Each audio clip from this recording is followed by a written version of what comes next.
ఈ మధ్య కాలంలో సెలబ్రిటీలు అంతా తమపై ఎవరైనా నెగిటివ్ కామెంట్స్ను చేస్తే వాటికి సమాధానం చెప్పడం ఇష్టం లేక మీడియాను టార్గెట్ చేస్తూ కామెంట్స్ చేయడం ఒక ఫ్యాషన్గా మార్చుకున్నారు. ఇప్పుడు ఆ కోవలోకే కమీడియన్ శ్రీనివాసరెడ్డి కూడా చేరిపోయాడు. ఇక ఆసక్తికరమైన ఈ న్యూస్ వివరాల్లోకి వెళితే నిన్న సాయంత్రం జరిగిన ఆ సక్సెస్ మీట్లో శ్రీనివాసరెడ్డి వెబ్సైట్స్ను టార్గెట్ చేస్తూ కొన్ని వివాదాస్పద వ్యాఖ్యలు చేశాడు.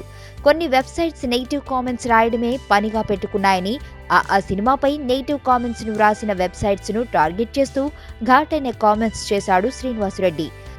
సామాన్యంగా ఇటువంటి నెగిటివ్ కామెంట్స్ చేసేవారికి స్ట్రెస్ ఎక్కువగా ఉంటుందని, అందువల్లనే ఇలాంటి నెగిటివ్ కామెంట్స్ వ్రాస్తూ ఉంటారని అంటూ సెటైర్లు వేశాడు శ్రీనివాసరెడ్డి.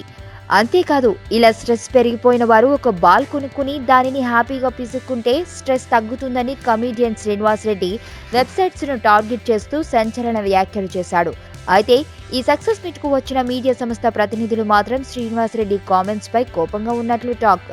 విమర్శలను వెలుగులోకి తీసుకువస్తే ఆ విమర్శలకు సమాధానం ఇవ్వాలి, కానీ సమాధానాలు ఇవ్వలేక ఏకంగా వెబ్ మీడియాలను టార్గెట్ చేస్తూ శ్రీనివాసరెడ్డి చేసిన కామెంట్స్ అతడి నెగిటివ్ స్వభావాన్ని బయటపెట్టాయి అంటూ కొందరు మీడియా ప్రతినిధులు కామెంట్స్ చేసుకున్నట్లు టాక్ వినిపిస్తోంది.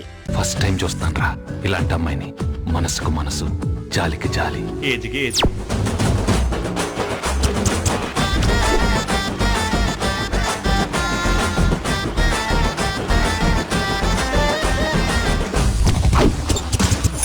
మదర్ తెరిసాయే మళ్ళీ పుట్టి పోలీస్ అయితే ఎలా ఉంటుందో అదే మా ఏసీపీ కృష్ణ. అయ్యో అయ్యో.